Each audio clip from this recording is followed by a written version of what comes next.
ನಮಸ್ತೆ ವಿದ್ಯಾರ್ಥಿಗಳೇ. ಇತಿಹಾಸ ತರಗತಿಗೆ ತಮ್ಮೆಲ್ಲರಿಗೂ ಸ್ವಾಗತ. ವಿದ್ಯಾರ್ಥಿಗಳೇ, ಕಳೆದ ಒಂದು ತರಗತಿಯಲ್ಲಿ ನಾವು ಗುಲಾಮಿ ಮನೆತನದ ಬಗ್ಗೆ ಅಧ್ಯಯನ ಮಾಡ್ತಾ ಇದ್ವಿ. ಗುಲಾಮಿ ಮನೆತನದ ಅರಸರ ಬಗ್ಗೆ ಸಂಪೂರ್ಣ ಅಧ್ಯಯನವನ್ನು ನಾವು ಕಳೆದ ತರಗತಿಗಳಲ್ಲಿ ತಿಳಿದುಕೊಂಡಿದ್ವಿ.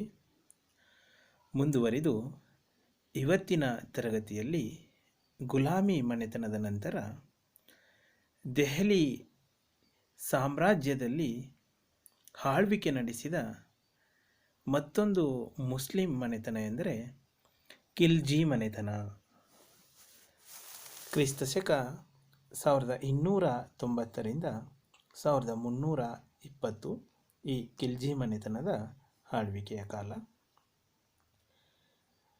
ಗುಲಾಮಿ ಮನೆತನದ ನಂತರ ದೆಹಲಿಯಲ್ಲಿ ಆಳ್ವಿಕೆ ನಡೆಸಿದ ಮತ್ತೊಂದು ಮುಸ್ಲಿಂ ಮನೆತನ ಎಂದರೆ ಖಿಲ್ಜಿ ಮನೆತನ.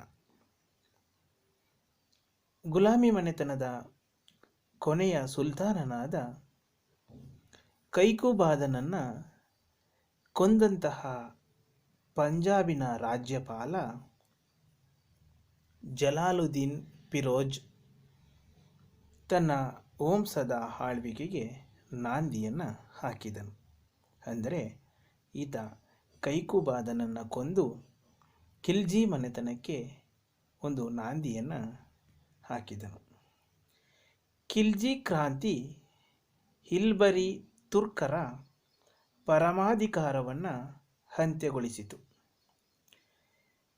ಖಿಲ್ಜಿಗಳು ಕುತುಬುದ್ದೀನ್ ಐಬಕನ ಕಾಲದಲ್ಲಿ ಭಾರತಕ್ಕೆ ಆಗಮಿಸಿದ್ದ ಅಫ್ಘಾನ್ ಮೂಲದವರು. ಈ ಖಿಲ್ಜಿಗಳು ಯಾರು ಅಂದರೆ ಕುತುಬುದ್ದೀನ್ ಐಬಕನ ಕಾಲದಲ್ಲಿ ಭಾರತಕ್ಕೆ ಆಗಮಿಸಿದ್ದಂತಹ ಅಫ್ಘಾನ್ ಮೂಲದವರು. ಇವರು ಕೂಡ ಪ್ರಾರಂಭದಲ್ಲಿ ಗುಲಾಮರಾಗಿಯೇ ಸೇವೆಯನ್ನು ಸಲ್ಲಿಸಿ ಸಮಯಾನುಸಾರ ತಮ್ಮ ಪ್ರಭಾವವನ್ನು ಹೆಚ್ಚಿಸಿಕೊಂಡು ಅಧಿಕಾರದ ಗದ್ದುಗೆಯನ್ನು ಏರಿದವರು.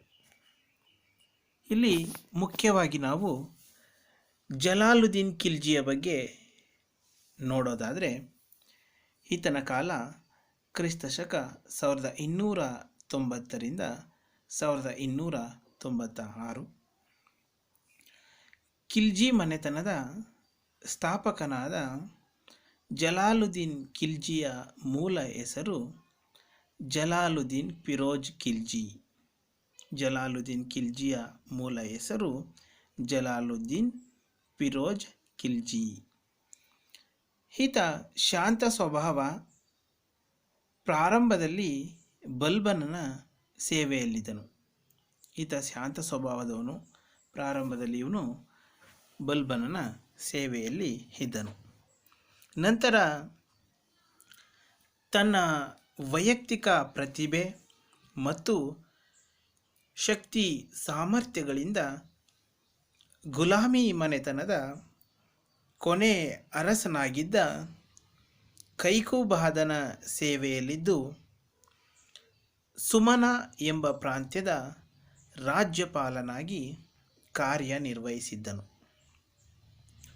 ಇವನು ಮಂಗೋಲರ ದಾಳಿಯನ್ನು ಹತ್ತಿಕ್ಕಿ ಕೈಕುಬಾದನಿಂದ ಸಹಿಸ್ತಾ ಖಾನ್ ಎಂಬ ಬಿರುದನ್ನು ಪಡೆದನು. ಆನಂತರ ದಂಡನಾಯಕನಾಗಿ ಮಂತ್ರಿಯಾಗಿ ಸೇವೆಯನ್ನು ಸಲ್ಲಿಸಿ ಅಸಮರ್ಥನಾಗಿದ್ದ ತನ್ನ ದೊರೆ ಕೈಕುಬಾದನನ್ನು ಕೊಂದು ದೆಹಲಿ ಪ್ರಭುತ್ವವನ್ನು ತನ್ನದಾಗಿಸಿಕೊಂಡನು. ಹೀಗೆ ಜಲಾಲುದ್ದೀನ್ ಖಿಲ್ಜಿ 1290 ಪಟ್ಟಾಭಿಷೇಕ ಆಗ್ತಾನೆ, ಅಂದರೆ ಸಿಂಹಾಸನ ರೋಹಣ ಮಾಡ್ಕೊಳ್ತಾನೆ. ಫಿರೋಜ್ ಖಿಲ್ಜಿಯ ಈ ಕೃತ್ಯವನ್ನು ದೆಹಲಿಯ ಜನತೆ ಖಂಡಿಸ್ತಾರೆ. ಇವನು ಟರ್ಕನಲ್ಲದ ಕಾರಣ ಅಪಾರ ಸಂಖ್ಯೆಯ ಎದುರಾಳಿಗಳು ಹುಟ್ಟಿಕೊಳ್ತಾರೆ. ಹಾಗಾಗಿ ಫಿರೋಜ್ ಖಿಲ್ಜಿ ದೆಹಲಿಯಲ್ಲಿ ಸಿಂಹಾಸನಾರೋಹಣ ಮಾಡದೆ ದೆಹಲಿ ಬಳಿ ಇರ್ತಕ್ಕಂಥ ಕಿಲುಗರಿ ಎಂಬಲ್ಲಿ ಕ್ರಿಸ್ತಶಕ 1290 ಜೂನ್ 13 ಈ ದಿನದಂದು ಸಿಂಹಾಸನಾರೋಹಣ ಮಾಡಿ ಜಲಾಲುದ್ದೀನ್ ಖಿಲ್ಜಿ ಎಂಬ ಬಿರುದನ್ನು ಧರಿಸ್ತಾನೆ. 70 ವರ್ಷದ ವಯೋವೃದ್ಧನಾದ ಇವನಿಗೆ ಆಡಳಿತದಲ್ಲಿ ಸಹಜವಾಗಿ ಅನಾಸಕ್ತಿ ಮೂಡಿತು. ಇದರ ಪರಿಣಾಮವಾಗಿ ಭವಿಷ್ಯದಲ್ಲಿ ತನ್ನ ಜೀವವನ್ನೇ ಕಳೆದುಕೊಳ್ಳಬೇಕಾದ ಪ್ರಸಂಗ ಒದಗಿತು. ಸೊ ಈತ 70 ವರ್ಷ ಆಗಿತ್ತು ಇವನಿಗೆ. ಸೊ ಇವನಿಗೆ ಆಡಳಿತದಲ್ಲಿ ಅಷ್ಟೊಂದು ಇಂಟ್ರೆಸ್ಟ್ ಇರಲಿಲ್ಲ. ಸೊ ಹಾಗಾಗಿ ಭವಿಷ್ಯದಲ್ಲಿ ತನ್ನ ಜೀವವನ್ನೇ ಕಳೆದುಕೊಳ್ಬೇಕಾದಂಥ ಒಂದು ಪ್ರಸಂಗ ಒದಗಿ ಬಂತು ಎಂದು ಹೇಳಬಹುದು. ಇನ್ನು ಜಲಾಲುದ್ದೀನ್ ಖಿಲ್ಜಿ ಆಳ್ವಿಕೆಯ ಪ್ರಮುಖ ಅಂಶಗಳು. ಮೊದಲನೇದಾಗಿ ಬಲ್ಬನ್ ರಕ್ತ ಸಂಬಂಧಿಯಾದ ಮಲಿಕ್ ಚೆಜ್ಜುವಿನ ದಂಗೆಯನ್ನು ಹತ್ತಿಕ್ಕಿ ಅವನನ್ನು ಶಿಕ್ಷಿಸದೆ ಸಮಾಧಾನಪಡಿಸಿದನು. ಇದು ಮೊದಲ ಒಂದು ಪ್ರಮುಖ ಅಂಶ, ಜಲಾಲುದ್ದೀನ್ ಆಳ್ವಿಕೆಯ ಕಾಲದಲ್ಲಿ ಕಂಡುಬಂದಿರತಕ್ಕಂಥ ಮೊದಲ ಪ್ರಮುಖ ಅಂಶ. ಎರಡನೆಯದು ತುಗ್ಗರನ್ನು ಶಿಕ್ಷಿಸದೆ ಅವರಿಗೆ ಉಪನ್ಯಾಸ ನೀಡಿ ಸಂತೈಸಿದನು. ಮೂರನೆಯದು ರಣತಂಬೂರ್ನ ರಜಪೂತ ಅರಸನಿಗೆ ಸೋತು ತನ್ನ ಸೋಲಿಗೆ ಸಮರ್ಥನೆ ನೀಡಿದನು. ನಾಲ್ಕನೆಯದು ಮಂಗೋಲರನ್ನು ಸೋಲಿಸಿ ಅವರನ್ನು ನವ ಮುಸ್ಲಿಮರಾಗಿ ಪರಿವರ್ತಿಸಿದನು. ಒಟ್ಟಾರೆ ಜಲಾಲುದ್ದೀನ್ ಖಿಲ್ಜಿ ತುಂಬ ಶಾಂತ ಸ್ವಭಾವದವನು. ಇವನಿಗೆ ಚಕ್ರವರ್ತಿಯಾಗಿ ಆಳ್ವಿಕೆ ನಡೆಸುವ ಆಸಕ್ತಿ ಇರಲಿಲ್ಲ. ಕಾರಣ ಏನಪ್ಪ ಅಂದರೆ ಇವನ ವಯಸ್ಸು. ಇವನು ಪ್ರಾರಂಭದಲ್ಲಿ ಕಠೋರವಾಗಿಯೇ ಇದ್ದನು. ಆದರೆ ಸಿಗ್ದಿ ಮೌಲಾ ಪ್ರಕರಣದ ನಂತರ ತುಂಬ ಶಾಂತ ವ್ಯಕ್ತಿಯಾಗಿ ಪರಿವರ್ತನೆಗೊಂಡನು. ಇವನ ಶಾಂತತೆ ಮತ್ತು ಅಸಮರ್ಥತೆಯೇ ಅಲ್ಲಾವುದ್ದೀನ್ ಖಿಲ್ಜಿಗೆ ವರದಾನವಾಯಿತು ಎನ್ನಬಹುದು. ಜಲಾಲುದ್ದೀನ್ ತನ್ನ ಅಳಿಯನಿಂದಲೇ ಕ್ರಿಸ್ತಶಕ 1296ರಲ್ಲಿ ಕೊಲ್ಲಲ್ಪಟ್ಟನು ಎಂಬುದಾಗಿದೆ. ಇದಿಷ್ಟು ಜಲಾಲುದ್ದೀನ್ ಖಿಲ್ಜಿಗೆ ಸಂಬಂಧಪಟ್ಟಂತಹ ಮಾಹಿತಿ. ನಂತರ ಖಿಲ್ಜಿ ಮನೆತನದ ಪ್ರಮುಖ ಸುಲ್ತಾನ ಎಂದರೆ ಅಲ್ಲಾವುದ್ದೀನ್ ಖಿಲ್ಜಿ. ಈತನ ಕಾಲ ಕ್ರಿಸ್ತಶಕ 1296ರಿಂದ 1316. ಅಲ್ಲಾವುದ್ದೀನ್ ಖಿಲ್ಜಿ ಖಿಲ್ಜಿ ಮನೆತನದ ಪ್ರಸಿದ್ಧ ಸುಲ್ತಾನ ಹಾಗೂ ದಕ್ಷ ಆಡಳಿತಗಾರ. ಈತ ಜಲಾಲುದ್ದೀನ್ ಖಿಲ್ಜಿಯ ಸಹೋದರನ ಪುತ್ರ ಹಾಗೂ ಅಳಿಯ. ಜಲಾಲುದ್ದೀನ್ ಖಿಲ್ಜಿಯ ಸಹೋದರನ ಪುತ್ರನೂ ಹೌದು ಮತ್ತು ಜಲಾಲುದ್ದೀನ್ ಖಿಲ್ಜಿಗೆ ಅಳಿಯನೂ ಹೌದು. ಮಧ್ಯಕಾಲೀನ ಭಾರತದ ಇತಿಹಾಸದಲ್ಲಿ ಇವನ ಆಳ್ವಿಕೆ ಪ್ರಮುಖ ಮೈಲುಗಲ್ಲು ಎನ್ನಬಹುದು. ಈತ ಅನಕ್ಷರಸ್ಥನಾಗಿದ್ದರೂ ಸಮಸ್ಯೆಗಳನ್ನು ಯುಕ್ತಿಯಿಂದ ಬಗೆಹರಿಸಿ ಭರತಖಂಡದಾದ್ಯಂತ ಸಾಮ್ರಾಜ್ಯ ವಿಸ್ತರಿಸಿ ಆರ್ಥಿಕ ಕ್ಷೇತ್ರದಲ್ಲಿ ಗಮನಾರ್ಹ ಸಾಧನೆ ಮಾಡಿದ್ದಾನೆ ಎನ್ನಬಹುದು. ತಂದೆಯಂತೆ ಸಾಕಿ ಸಲಹಿದ ತನ್ನ ಚಿಕ್ಕಪ್ಪನಾದ ಜಲಾಲುದ್ದೀನ್ ಖಿಲ್ಜಿಯನ್ನು ಕೊಂದ ಪಾತಕಿ ಎಂಬ ಕೆಟ್ಟ ಹೆಸರು ಬಂದರೂ ತನ್ನ ರಾಜಕೀಯ ಮುತ್ಸದ್ದಿತನದಿಂದ ಎಲ್ಲ ಕಳಂಕಗಳಿಂದ ಮುಕ್ತನಾಗಿ ಅಧಿಕಾರವನ್ನು ಭದ್ರಪಡಿಸಿಕೊಂಡ ವೀರಯೋಧ ಈ ಅಲ್ಲಾವುದ್ದೀನ್ ಖಿಲ್ಜಿ. ಈತನ ಬಾಲ್ಯ ಜೀವನವನ್ನು ನಾವು ನೋಡೋದಾದರೆ, ಅಲ್ಲಾವುದ್ದೀನ್ ಖಿಲ್ಜಿ ಜಲಾಲುದ್ದೀನ್ ಖಿಲ್ಜಿಯ ಅಣ್ಣನಾದ ಶಿಹಾಬುದ್ದೀನನ ಪುತ್ರ. ಬಾಲ್ಯದಲ್ಲಿಯೇ ತಂದೆಯನ್ನು ಕಳೆದುಕೊಂಡು ಚಿಕ್ಕಪ್ಪನಾದ ಜಲಾಲುದ್ದೀನ್ ಖಿಲ್ಜಿಯ ಪ್ರೀತಿಯ ಹಾರೈಕೆಯಲ್ಲಿ ಬೆಳೆದನು. ಇವನ ಮೇಲಿನ ಅತೀವ ಪ್ರೀತಿಯಿಂದಾಗಿ ಜಲಾಲುದ್ದೀನ್ ಖಿಲ್ಜಿ ತನ್ನ ಮಗಳನ್ನು ನೀಡಿ ಅಲ್ಲಾವುದ್ದೀನ್ ಖಿಲ್ಜಿಯನ್ನು ಅಳಿಯನನ್ನಾಗಿ ಮಾಡಿಕೊಂಡನು. ಸೊ ಆವಾಗಲೇ ನಿಮಗೆ ನಾನು ಹೇಳಿದೆ, ಸೊ ಜಲಾಲುದ್ದೀನ್ ಖಿಲ್ಜಿಯ ಸಹೋದರನ ಪುತ್ರನೂ ಹೌದು, ಅಳಿಯನೂ ಹೌದು ಅಂತ. ಯಾಕೆ ಇಲ್ಲಿ ಅಳಿಯ ಅಂತಂದರೆ, ಜಲಾಲುದ್ದೀನ್ ಖಿಲ್ಜಿ ಅಲ್ಲಾವುದ್ದೀನ್ ಖಿಲ್ಜಿಗೆ ತನ್ನ ಮಗಳನ್ನೇ ಕೊಟ್ಟು ವಿವಾಹವನ್ನು ಮಾಡಿಕೊಂಡಿರ್ತಕ್ಕಂಥದ್ದನ್ನು ಇಲ್ಲಿ ನಾವು ನೋಡಬಹುದು. ಸೊ ಹೀಗಾಗಿ ಆತ ಅಳಿಯನಾಗಿರ್ತಕ್ಕಂಥದ್ದು. ಎಲ್ಲ ರೀತಿಯ ಸೈನಿಕ ತರಬೇತಿ ಪಡೆದ ಅಲ್ಲಾವುದ್ದೀನ್ ಖಿಲ್ಜಿಯನ್ನು ಕರನಿಕಪುರ ಅಥವಾ ಕಾರಾ ಎಂಬ ಪ್ರಾಂತ್ಯದ ರಾಜ್ಯಪಾಲನಾಗಿ ನೇಮಿಸಲಾಯಿತು. ಕ್ರಿಸ್ತಶಕ 1292ರಲ್ಲಿ ಬಿಸ್ಲಾ ಪ್ರಾಂತ್ಯವು ಅಲ್ಲಾವುದ್ದೀನ್ ಖಿಲ್ಜಿಯ ವಶವಾಯಿತು. ನಂತರ ಜಲಾಲುದ್ದೀನ್ ಖಿಲ್ಜಿ ಹೌದು ಪ್ರಾಂತ್ಯವನ್ನು ಅಲ್ಲಾವುದ್ದೀನ್ ಖಿಲ್ಜಿಗೆ ನೀಡಿದನು. ಇಂತಹ ಸಂದರ್ಭದಲ್ಲಿ ಅಧಿಕಾರದ ದಾಹದ ಕೆಟ್ಟ ಆಲೋಚನೆಗಳು ಅಲ್ಲಾವುದ್ದೀನ್ ಖಿಲ್ಜಿಯ ತಲೆಗೇರಿದವು. ಖಿಲ್ಜಿ ಅಂದರೆ ಅಲ್ಲಾವುದ್ದೀನ್ ಖಿಲ್ಜಿ ಅಧಿಕಾರದ ಒಂದು ದಾಹದಿಂದ ಒಂದು ಕುತಂತ್ರವನ್ನು ಇಲ್ಲಿ ಏರ್ಪಡಿಸ್ತಾನೆ, ಅಥವಾ ಒಂದು ಉಪಾಯವನ್ನು ಮಾಡ್ತಾನೆ. ಅದೇನು, ಅಲ್ಲಾವುದ್ದೀನ್ ಖಿಲ್ಜಿ ತನ್ನ ಪೂರ್ವ ಯೋಜಿತ ಕ್ರಮದಂತೆ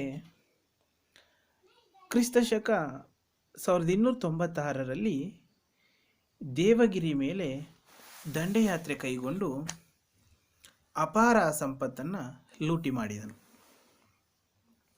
ಚಿಕ್ಕಪ್ಪನ ಅನುಮತಿ ಇಲ್ಲದೆ ಮಾಡಿದ ಈ ದಾಳಿಯ ಬಗ್ಗೆ ಕ್ಷಮೆಯಾಚಿಸುವ ನೆಪದಲ್ಲಿ ಮಾಣಿಕಪುರದಲ್ಲಿ ಪರಸ್ಪರ ಭೇಟಿಯಾಗುವಾಗ ಕೊಲ್ಲಬೇಕೆಂಬ ಕುತಂತ್ರದ ಯೋಜನೆ ಸಿದ್ಧಪಡಿಸಿದನು. ಅವನು ಅಂದರೆ ಅಲ್ಲಾವುದ್ದೀನ್ ಖಿಲ್ಜಿ ನಿರೀಕ್ಷಿಸಿದಂತೆಯೇ ಜಲಾಲುದ್ದೀನ್ ಖಿಲ್ಜಿ ತನ್ನ ಅಳಿಯನ ಸಾಹಸದಿಂದ ಉತ್ತೇಜಿತನಾಗಿ ಪ್ರೀತಿಯಿಂದ ಆಲಂಗಿಸಿ ತನ್ನ ಸಂತೋಷವನ್ನು ವ್ಯಕ್ತಪಡಿಸಲು ಮಾಣಿಕಪುರಕ್ಕೆ ಬಂದಾಗ ಮೋಸಗಾರನಾದಂತಹ ಅಲ್ಲಾವುದ್ದೀನ್ ಖಿಲ್ಜಿ ಮತ್ತು ನಯವಂಚಕನಾದ ಅಲ್ಲಾವುದ್ದೀನ್ ಖಿಲ್ಜಿ ತಂದೆಯಂತೆ ಪ್ರೀತಿ ವಾತ್ಸಲ್ಯದಿಂದ ಸಾಕಿ ಸಲಹಿದ ಚಿಕ್ಕಪ್ಪನನ್ನೇ ಕೊಂದನು ಎನ್ನಬಹುದು. ಈ ಘಟನೆಯಿಂದ ತಿಳಿದು ಬರುವ ಮತ್ತೊಂದು ಅಂಶವೆಂದರೆ, ಜಲಾಲುದ್ದೀನ್ ಖಿಲ್ಜಿ ತನ್ನ ದೊರೆ ಕೈಕುಬಾದನನ್ನು ಕೊಂದು ಮೋಸದಿಂದ ಸಿಂಹಾಸನ ಪಡೆದಿದ್ದ. ಆ ಮೋಸವೇ ಇವನ ಜೀವನದಲ್ಲಿ ಅಂದರೆ ಜಲಾಲುದ್ದೀನ್ ಖಿಲ್ಜಿಯ ಜೀವನದಲ್ಲಿ ತಿರುಗುಬಾಣವಾಯಿತು ಎನ್ನಬಹುದು. ಇದನ್ನು ವಿಧಿಯ ಲೀಲೆ ಎನ್ನದೆ ವಿಧಿಯಿಲ್ಲ. ಇನ್ನು ಅಲ್ಲಾವುದ್ದೀನ್ ಖಿಲ್ಜಿಗೆ ಎದುರಾದ ಸಮಸ್ಯೆಗಳು. ಇಂತಹ ದುರ್ಘಟನೆಯಿಂದ ನೊಂದ ಜಲಾಲುದ್ದೀನ್ ಖಿಲ್ಜಿಯ ವಿಧವೆ ಪತ್ನಿ ಮಲ್ಲಿಕ್ ಜಹಾನ್ ತನ್ನ ಮಗ ಕಾದಿರ್ ಖಾನ್ ರುಕ್ನುದ್ದೀನನ್ನು ದೆಹಲಿ ಸಿಂಹಾಸನದಲ್ಲಿ ಕೂರಿಸಿ ಮತ್ತೊಬ್ಬ ಮಗ ಅರ್ಕಲಿ ಖಾನನನ್ನು ಸಹಾಯಕ್ಕಾಗಿ ಬರಮಾಡಿಕೊಂಡಳು. ಅಮೀರರು ಮತ್ತು ಸರದಾರರು ಅಲ್ಲಾವುದ್ದೀನನ ಕುಕೃತ್ಯ ಖಂಡಿಸಿ ದಂಗೆ ಎದ್ದರು. ಮತ್ತೊಂದೆಡೆ ಮಂಗೋಲರ ದಾಳಿಗಳ ಸಮಸ್ಯೆ ಹೆಚ್ಚಾಯಿತು. ಈ ಎಲ್ಲ ಸಮಸ್ಯೆಗಳನ್ನು ಅಲ್ಲಾವುದ್ದೀನ್ ಖಿಲ್ಜಿ ತನ್ನ ಸೈನಿಕ ಬಲ ಹಾಗೂ ಹಣಬಲದಿಂದ ಬಗೆಹರಿಸಿಕೊಂಡನು.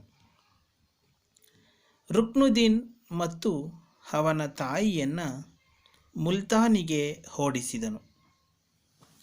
ದಂಗೆ ಎದ್ದ ಅಮೀರರು ಮತ್ತು ಸರದಾರರಿಗೆ ತಾನು ದೇವಗಿರಿಯಿಂದ ಹೊತ್ತು ತಂದಿದ್ದ ಸಂಪತ್ತನ್ನು ಹಂಚಿ ಶಾಂತವಾಗಿರಿಸಿದನು. ಮಂಗೋಲರ ದಾಳಿ ಹತ್ತಿಕ್ಕಲು ಜರೂರು ಪಡೆಯೊಂದನ್ನು ನಿಯೋಜಿಸಿದನು. ನಂತರ ಈತ ಎಲ್ಲ ಸಮಸ್ಯೆಗಳಿಂದ ಮುಕ್ತಿಯನ್ನು ಹೊಂದಿದ ಮೇಲೆ ಸಿಂಹಾಸನಾರೋಹಣವನ್ನು ಮಾಡಿಕೊಂಡನು. ತನ್ನ ಸಿಂಹಾಸನದ ಸುತ್ತಮುತ್ತ ಇದ್ದಂತಹ ಎಲ್ಲ ಸಮಸ್ಯೆಗಳಿಂದ ಮುಕ್ತನಾದಂತಹ ಅಲ್ಲಾವುದ್ದೀನ್ ಖಿಲ್ಜಿ ಕ್ರಿಸ್ತಶಕ 1296 ಅಕ್ಟೋಬರ್ 22ರಂದು ದೆಹಲಿಯಲ್ಲಿರುವ ಬಲ್ಬನ್ನನ ಕೆಂಪು ಅರಮನೆಯಲ್ಲಿ ಸಿಂಹಾಸನಾರೋಹಣ ಮಾಡಿದನು. ಸಿಂಹಾಸನಾರೋಹಣ ಮಾಡಿದ ನಂತರ ಅನೇಕ ದಿಗ್ವಿಜಯಗಳ ಬಗ್ಗೆ ಗಮನ ಹರಿಸಿದನು ಎನ್ನಬಹುದು. ಇದಿಷ್ಟು ಅಲ್ಲಾವುದ್ದೀನ್ ಖಿಲ್ಜಿಗೆ ಸಂಬಂಧಪಟ್ಟಿರ್ತಕ್ಕಂಥ ಆತನ ಸಿಂಹಾಸನಾರೋಹಣದ ಅಲ್ಲಿ ತನಕ ಇರತಕ್ಕಂಥ ಮಾಹಿತಿ. ಈತ ಸಿಂಹಾಸನಾರೋಹಣ ಆದ ನಂತರ ಹಲವಾರು ದಿಗ್ವಿಜಯಗಳನ್ನು ಕೈಗೊಂಡಿದ್ದಾನೆ. ಅಲ್ಲಾವುದ್ದೀನ್ ಖಿಲ್ಜಿಯ ದಿಗ್ವಿಜಯಗಳು ಅಥವಾ ದಂಡಯಾತ್ರೆಗಳನ್ನು ಅಧ್ಯಯನದ ದೃಷ್ಟಿಯಿಂದ ನಾವು 2 ಭಾಗಗಳಾಗಿ ವಿಂಗಡಿಸ್ಕೊಂಡಿರ್ತಕ್ಕಂಥದ್ದು. ಒಂದು ಉತ್ತರದ ದಂಡಯಾತ್ರೆ, ಮತ್ತೊಂದು ದಕ್ಷಿಣದ ದಂಡಯಾತ್ರೆ ಅಂತ ಹೇಳಿ. ಆತ ಕೈಗೊಂಡಿರ್ತಕ್ಕಂಥ ಉತ್ತರದ ದಂಡಯಾತ್ರೆ ಯಾವ್ಯಾವುದು ಮತ್ತು ದಕ್ಷಿಣದ ದಂಡಯಾತ್ರೆಗಳು ಯಾವುದು, ಅದರ ಪರಿಣಾಮಗಳೇನಾಯಿತು ಎಂಬುದನ್ನು ನಾವು ನಾಳಿನ ತರಗತಿಯಲ್ಲಿ ಅಧ್ಯಯನ ಮಾಡೋಣ.